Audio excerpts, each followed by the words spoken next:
Hi, I'm Zeke Matevosian, and I have two friends here. They may participate if they want to. If they don't want to, they can hang up. But I told them I will introduce them if they want to participate. I was just at a very interesting Bible study, and we were talking about Yom Kippur and Rosh Hashanah. Do they in Sweden, do they celebrate Yom Kippur, Rosh Hashanah like that? No. They don't, huh? In Sweden, not a big Jewish community in Sweden. So it is a lot of interesting slant on so these groups I'm going into is Jewish and Christian, like fusion, a hybrid. It's not excluding the Old Testament, the Hebrew version. They're using Hebrew names of God. I'm the Yashim and things like that. And then new things I'm learning. Hebrews 9. It brought me to tears. Okay, the things I was learning. The one concept they said. The one who made the covenant in order to reconcile the violation of it, the one who created the covenant died in order to reconcile the violation of it. So this is religious thing, I know, which was a new way. I hadn't heard it before. The Hebrews time, the way this person described the whole thing brought me to tears. Now, this one concept is all, I heard the word sin a lot. You know, in religion, they keep saying sin, sin, sin, atone for your sin, confess your sin, be absolved of your sin, be forgiven of sin. It's all about sin, I see. And then I've been in many, many different churches, Eastern religion, in cults. I know, like in Eastern religion, they call karma. Are you familiar with karma? They say, instead of it's like comparative religion. Some people say sin in the West, they say sin. In the East, they say karma, which means it's not about being forgiven for your transgressions. You have to work off your karma. Like Hare Krishna, they say, you feed the hungry, you help the homeless, and the service you are doing is karma yoga. You're working off your sins, your karma. They use the word karma. Christians use the word sin. Now, I've had lately this concept. I feel it's because of this misconception about. So let's talk about it in psychology terms. Maybe the word better describing sin is problematic behavior. In psychology, we say someone has behavior that doesn't work out. Like addiction is problematic behavior. Someone does something is hurting others or hurting themselves, is not effective, is problematic. If somebody is, let's say, what's problematic? If someone is all the time playing videos, so maybe I know people who have autism on video game all the time. Always playing video game the whole day, not getting any work done. So it's problematic. So you want to call that sin? I don't know if that would qualify as sin. I don't know. If someone, okay, so sin, maybe it refers to sexual behavior. Someone violating others, or maybe the common sin is, they say, adultery. So if someone has problematic behavior, is married, is having sex with other women, problematic behavior. Now, so my idea is it's because people think of it as sin.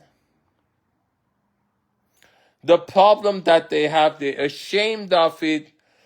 And then the what you do with something that you're ashamed of, you hide it. You sweep under the rug and deny it. All the defense mechanisms are ways of dealing with things about us. So you think of the things about us we don't like.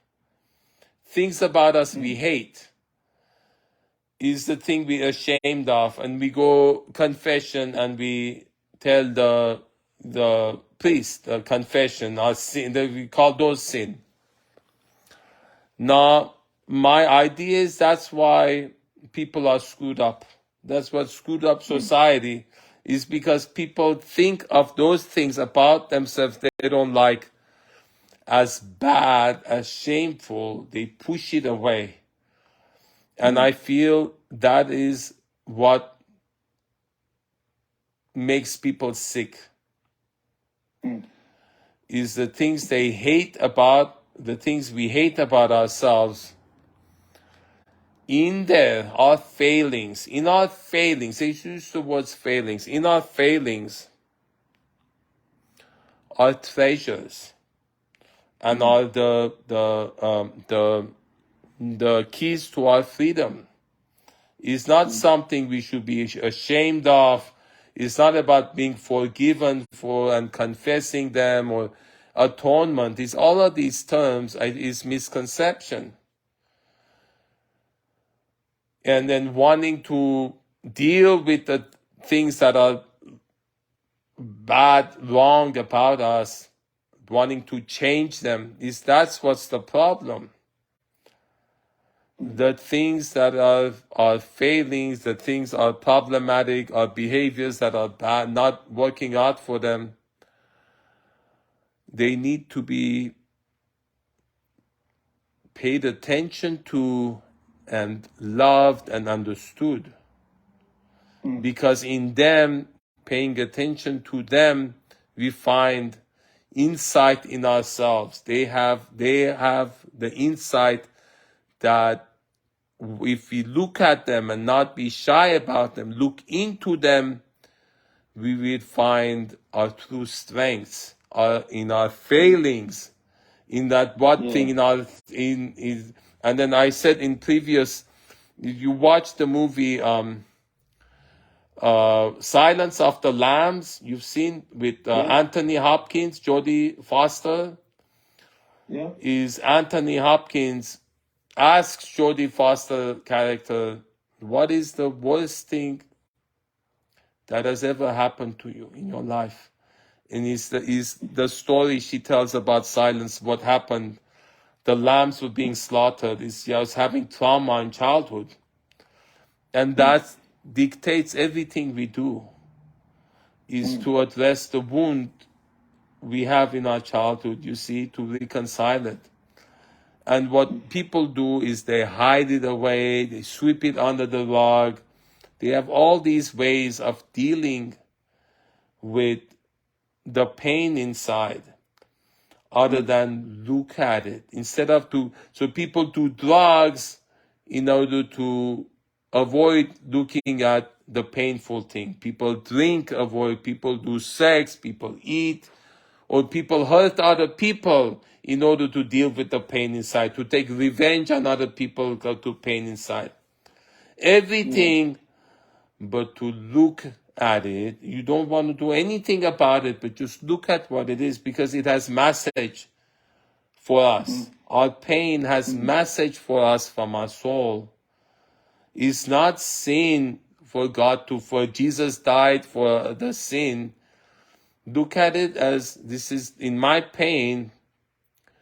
I pay attention to it, is message to me from my soul, and it part of me that needs me to accept myself, accept the pain in me, accept the horror of life, and not try to change it or manipulate it, make it something else.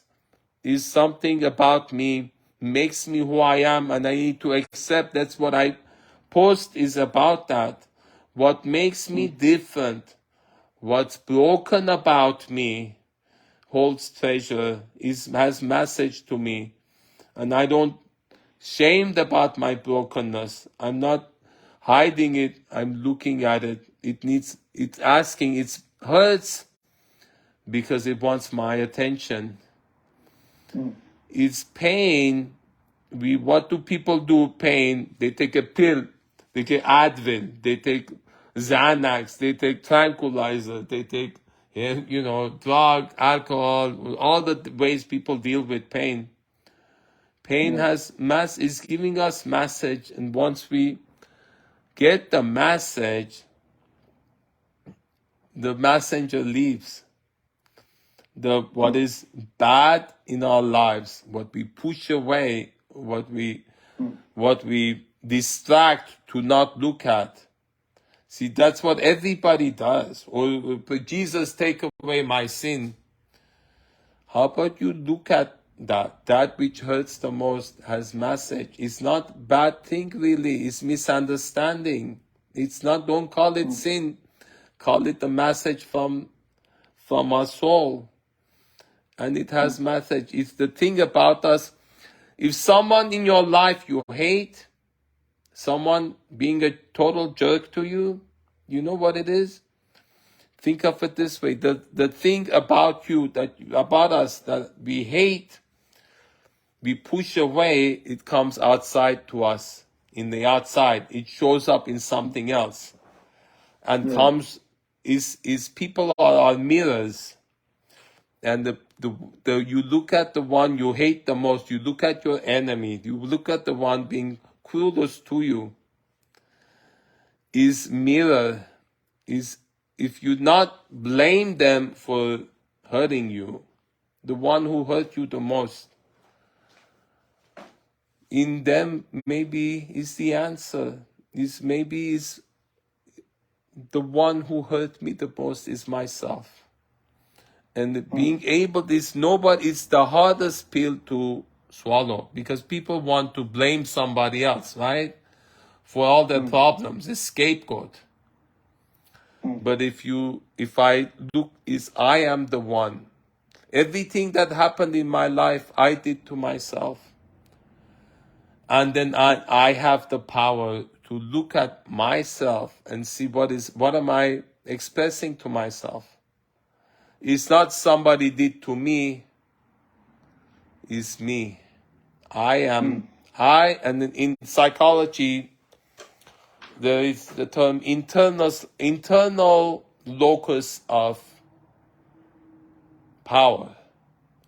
The power, and then there's external. Is the power, is God above, is did to me, or somebody else has control over? Internal locus of control. Control, that's the term. Who is controlling our lives? Is it me? Is it internal? Or is it I give responsibility if I blame somebody else for all my problems and they did it to me? And so they have power. If I blame other people for things is not right, then it's external, and then I don't have control because I can't control others. If it's internal, then I am powerful because I can change myself. If I am the source of everything that happened in my life, if I take responsibility, this is my dream, I'm the one who dreamed it, then I am all powerful. If I'm responsible for everything, the moment, this is what life is teaching us. Look, I'm not getting it.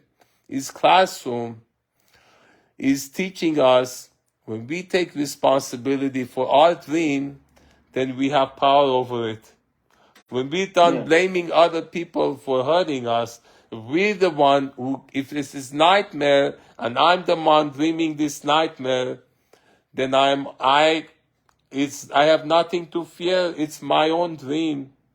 And if I'm the one dreaming it, and I'm the one responsible for everything happening to me in my dream, then I have the power to change it. Only by changing myself. I don't have to ask anyone else to change. Because people won't. You can't change other people. People will not do what you want them to do. But I can do what I want. I give consent to change myself.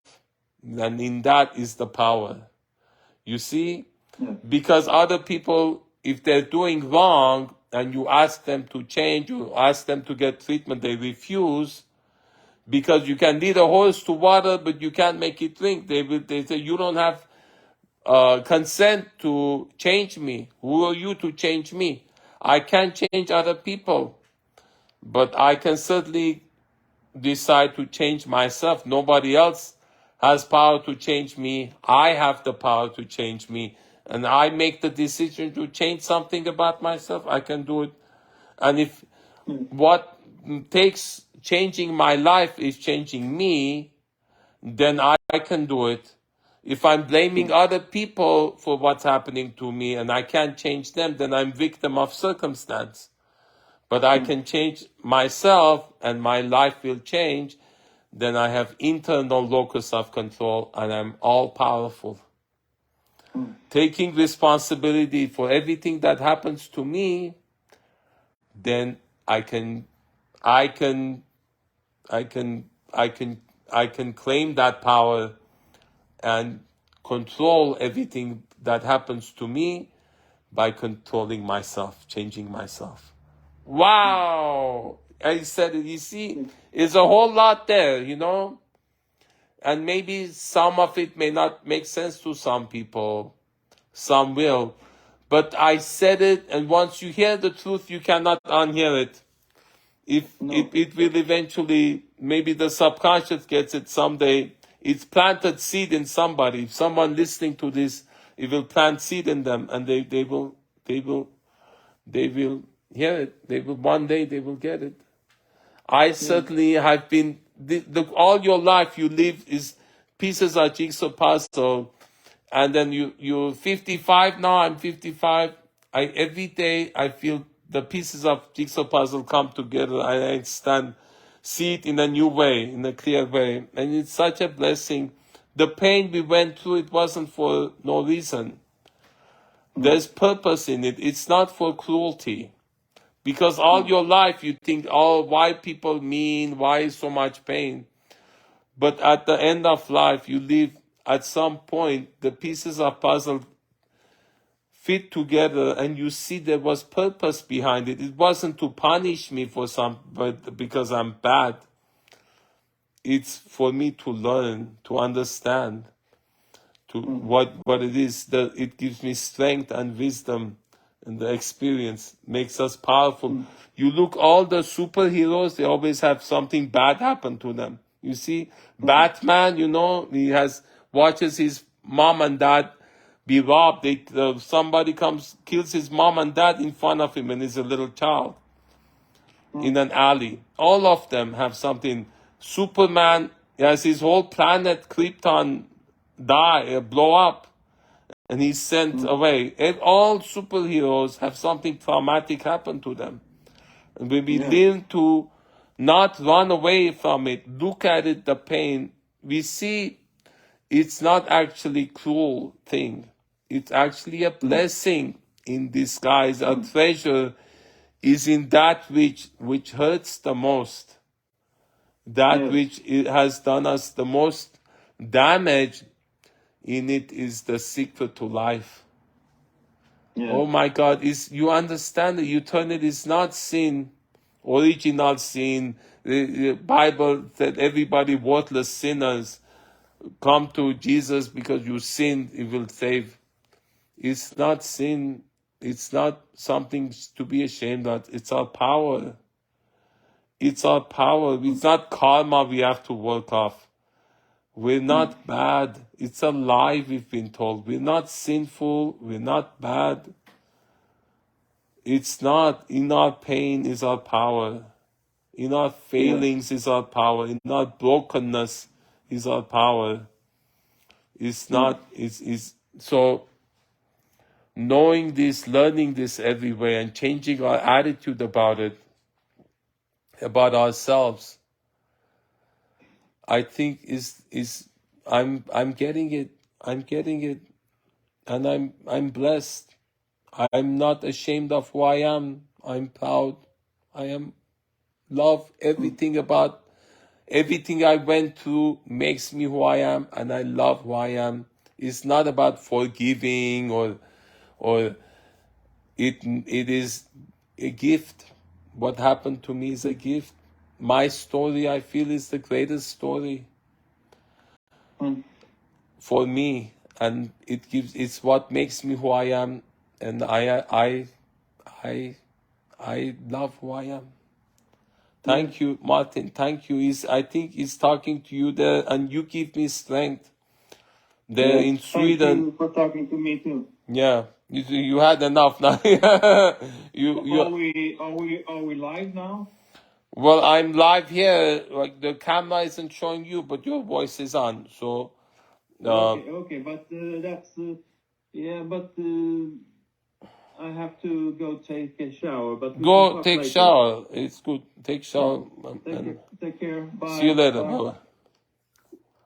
Bye. I told him he can go anytime he wants. He felt bad to go. That was interesting listening to you.